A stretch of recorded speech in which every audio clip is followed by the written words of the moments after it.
అధ్యక్ష, ఈ తల్లికి వందనం దీనికి సంబంధించి ప్రస్తుత ప్రభుత్వం చదివే పిల్లలందరికీ వర్తింపు చేస్తామని చెప్పింది.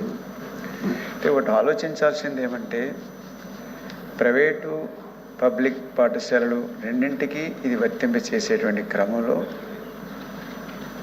ప్రైవేటు వాళ్ళకి వద్దు, ప్రభుత్వ పాఠశాలలు బలోపేతం కావాలంటే ప్రభుత్వ పాఠశాలలో చదివే వాళ్ళకే వర్తింపు చేయాలి అనే వాదన కూడా ఒకటి నడుస్తుంది.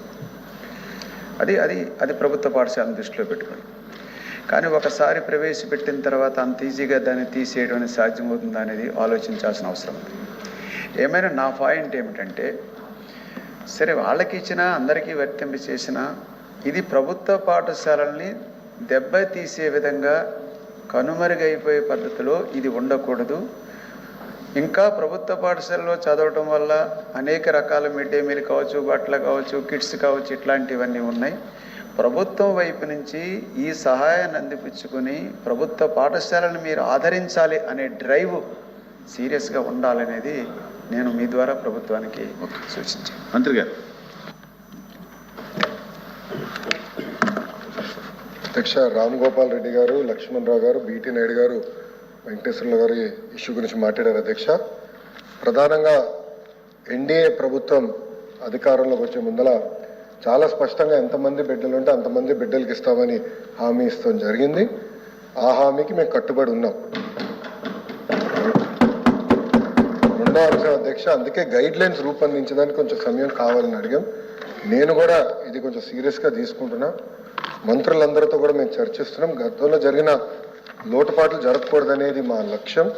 మీరన్నట్టు గతంలో 15,000 రూపాయలని, తర్వాత అది కాస్త నెక్స్ట్ ఇయర్ 14,000కి అయింది, తర్వాత 13,000కి అయింది.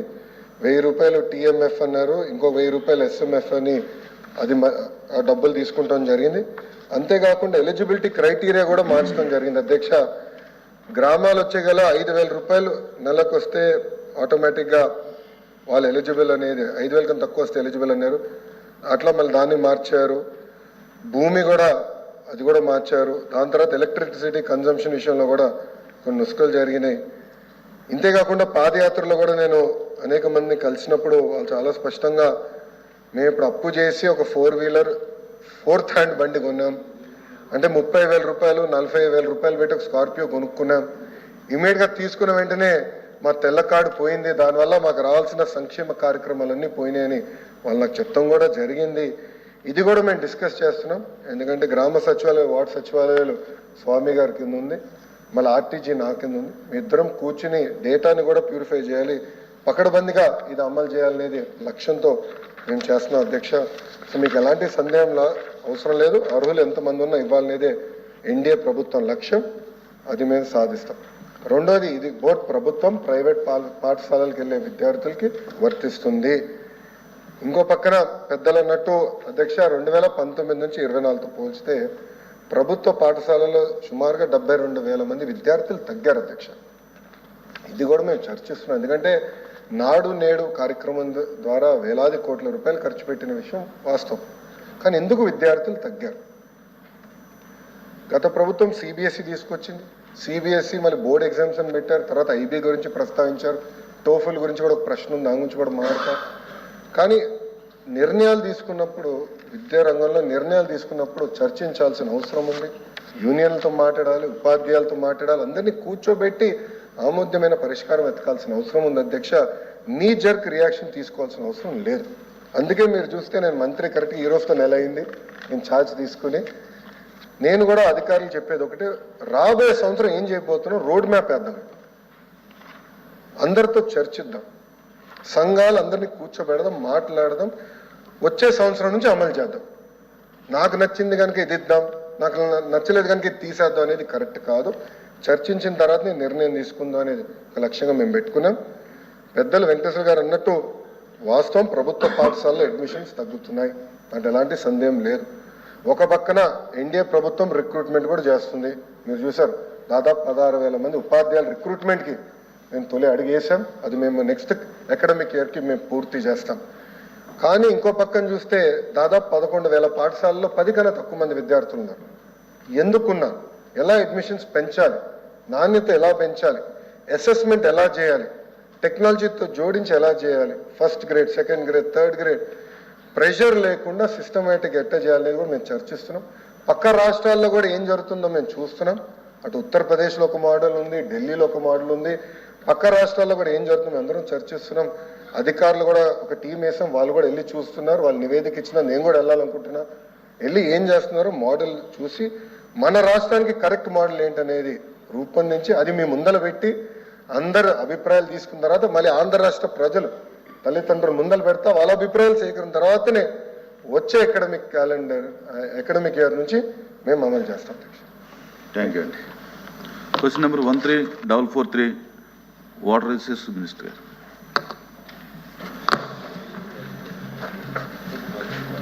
ధన్యవాదాలు అధ్యక్ష. మొదటి ప్రశ్నకు సమాధానం, రాష్ట్రంలో జూన్ 2019 నుండి జూన్ 2024 వరకు సాగునీటి సంఘం అభివృద్ధి పనులపై 19,220.32 కోట్లు మొత్తాన్ని ఖర్చు చేయడమైనది. రెండవ ప్రశ్నకు సమాధానం, 2019-2020 సంవత్సరానికి గాను సాగునీటి ఆయకట్టు విస్తీర్ణం ఫోన్లు ఆపండి దయచేసి, డిస్టర్బెన్స్గా ఉంది. 1,28,50,000 ఎకరాలు, అంటే ఖరీఫ్ సీజన్లో 1,89,000 ఎకరాలు మరియు రబీ సీజన్లో 27,61,000 ఎకరాల ఆయకట్టు సాగునీటిని అందించడం జరిగింది. మూడవ ప్రశ్నకు సమాధానం, 2024-25 సంవత్సరానికి గాను 122.36 లక్షల ఎకరాలకు సాగునీటిని అందించాలని ప్రతిపాదించడమైనది. అంటే ఖరీఫ్ సీజన్ 101.08 లక్షల ఎకరాలు మరియు రబీ సీజన్ 21.28 లక్షల ఎకరాలు. అధ్యక్ష, థ్యాంక్ యూ. రాంభూపాల్ రెడ్డి. అధ్యక్ష,